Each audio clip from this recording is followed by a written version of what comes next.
हाँ माइक ले लीजिए। जिनकी समाधि मान लो लगी है ठीक है।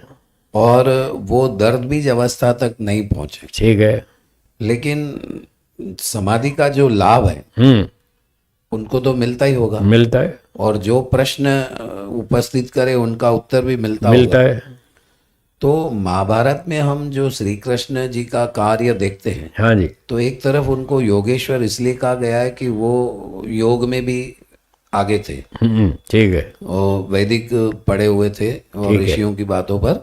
ठीक है। तो वो कृष्ण जी के जो निर्णय थे वो ऐसे निर्णय थे, सॉलिड। सॉलिड थे। तो वो जो निर्णय का आधार उनका वो समाधि वाला कुछ माना जाएगा? वेद था। वेद था।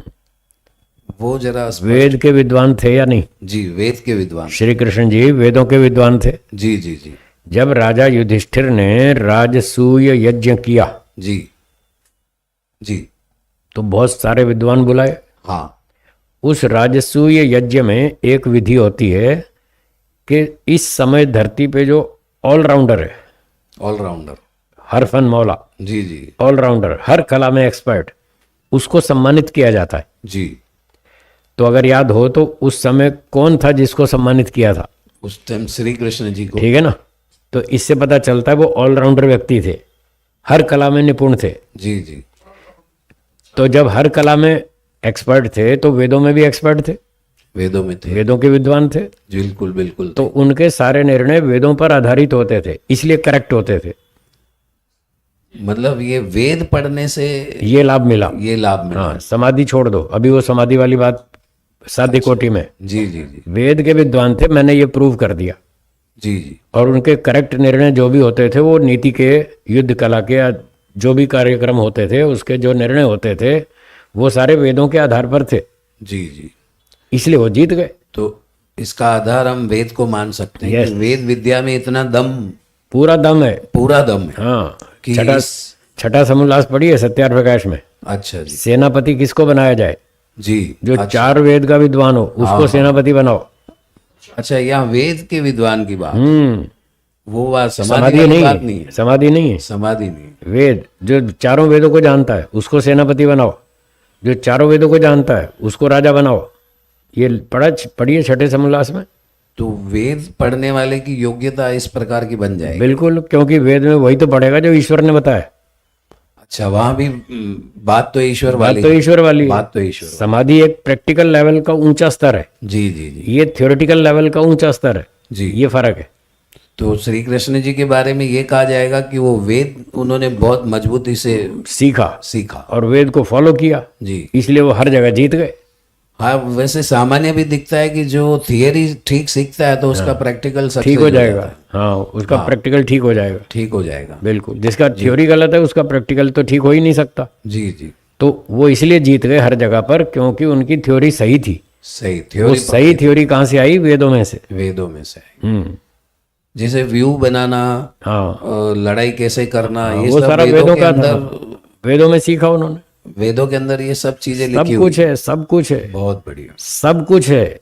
जो मनुष्य को उन्नति के लिए जो भी विद्या चाहिए, ए टू जेड, जन्म से लेके मुक्ति तक जितनी उसकी समस्याएं, सबका समाधान वेद में है। वेद में है। हाँ, तो वेद पढ़ने से वो समाधान मिलता है। वेद में सैकड़ों विद्याएं हैं। आप कोई एक दो चार विद्या पढ़ पाएंगे, सारी तो नहीं पढ़ सकते।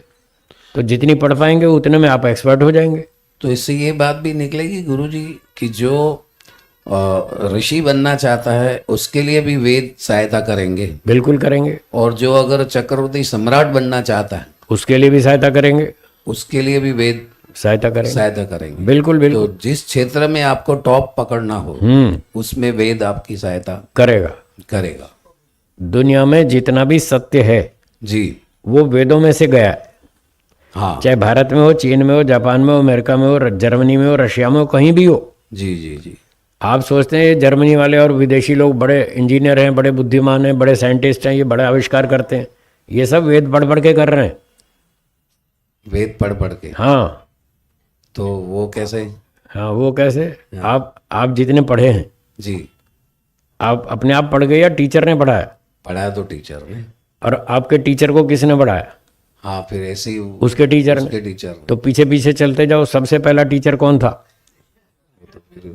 तो फिर वेद, उसने वेद पढ़ा, किसने पढ़ाया? पहला टीचर कौन था? ईश्वर। ईश्वर ईश्वर ने क्या पढ़ाया? वेद पढ़ा। तो वेद पढ़ पढ़ के ही तो आप पढ़े हैं, जी जी। और वो लोग भी ऐसे ही पढ़े हैं। जर्मनी का इंजीनियर हो, रशिया का हो, जापान का हो, अमेरिका का हो, कहीं का भी कोई भी इंजीनियर हो, क्या वो अपने आप इंजीनियर बना या अपने गुरु से पढ़ के बना? ना, इस सिद्धांत से तो वही बात सिद्ध होगी। तो इसलिए आदि मूल परमेश्वर है। आदि मूल परमेश्वर। वेद सब सत्य विद्याओं का पुस्तक है। जी जी। तो सारी सत्य विद्या तो वेद में से आएगी, और कहाँ से आएगी? जो भी दुनिया में साइंटिस्ट है, जो भी बुद्धिमान है, जो भी इंजीनियर है, वो वेद पढ़ करके बना है, ध्यान रखना। तो जहाँ भी सत्य विद्या है वो हमारा वेद है। वो वेद की विद्या है, यानी वेद कभी भी नाश नहीं होते। कभी नहीं हो सकता। कभी नहीं हो सकता। हाँ, भाषा आप बदल सकते हैं। जी जी। पहले लोग संस्कृत में पढ़ते थे, आज जर्मन भाषा में पढ़ रहे हैं। बरोबर। रूस वाले रशियन में पढ़ रहे हैं। बात तो वही पढ़ रहे हैं, 5 अट्ठे 40। 5/40। क्या रशिया वालों का मैथमेटिक्स अलग है? नहीं नहीं, वो 44 बोलते हैं। हाँ, ये भी ठीक है, ये भी तर्क आपका बहुत बढ़िया है। रशिया वाले 5/40 40 पढ़ रहे हैं। तो वो 40 कहाँ से सीखा उन्होंने? वेद में से। वेद में से सीखा।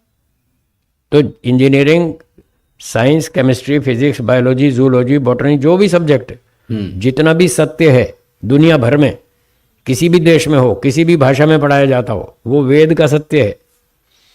और असत्य को किसका? वो मनुष्यों के घर का है। ये लिखा है महर्षि दयानंद जी ने। जो वेद के विरुद्ध मान लो कोई चाइना में आचरण है, हाँ, तो वो मनुष्यों के अपने घर का है। चाइना के मनुष्य है उनका हाँ, माना उनका घर का है। अब सुनिए, स्वामी दयानंद जी का वाक्य सुनिए, जी। जो भाष्य भूमिका में लिखा है उन्होंने। संसार में जितना भी सत्य फैला है वह वेदों में से गया है। जी। और अगला वाक्य, और जितना भी झूठ है वो मनुष्यों के अपने घर का है। ये लिखा है, अपने घर का है। बहुत बढ़िया। वो मनुष्यों के अपने घर का है। जी जी। जो भी घोटाला करते हैं, बेईमानी करते हैं, चोरी करते हैं, जेब कतरी करते हैं, ये सब पाप मनुष्यों के अपने घर के। और खेती कैसे करना, ये सही टेक्नोलॉजी वो वेदों में से ली उन्होंने। मकान कैसे बनाएं, बिल्डिंग कैसे बनाएं, डैम कैसे बनाएं, बिजली कैसे बनाएं, जहाज कैसे बनाएं, ट्रेन कैसे बनाएं, सब वेदों में लिखा है। ये सब वेदों में से गई सारी विद्या दुनिया भर में। लोग इस बात को सुनते नहीं, समझते नहीं। वो ये समझते हैं कि विदेशी लोग बड़े बुद्धिमान हैं, बड़े इंजीनियर हैं, वो बड़े आविष्कार करते हैं, भारत में तो कुछ होता नहीं। जी, ऐसा नहीं है। ऐसा नहीं है। भारत में ही सबसे पहले होता था। महाभारत काल तक भारत ही तो सब देशों का गुरु था। जी जी। सारी विद्या यहीं से तो गई थी बाहर। आजकल वो हम लोग गुलाम हो गए, पराधीन हो गए, हमारी किताब में ख़त्म कर दी, नष्ट कर दी, हमारा साहित्य चला गया। सरकार भी उस तरह से नहीं समझ रही वेदों को, इसलिए उसको प्रोत्साहन नहीं मिल रहा। बाकी सब मूल तो वेद में ही है, वेदों में से ही गया है। और कुछ कुछ ऐसे लोग अभी भी हैं, आज भी हैं ऐसे, जो वेदों की बातें पढ़कर और लोगों को चमत्कार दिखाते हैं, देखो वेद की विद्या ऐसी है। ऐसे लोग अभी भी हैं, पर उनको कोई प्रोत्साहन नहीं दे रहा, उनको सरकार सहयोग नहीं देती, इसलिए उनका नाम आगे नहीं आता, आगे नहीं। वो लाइट में नहीं आते। ये दिक्कत है। ठीक। चलिए, और कितना बस समय हो गया?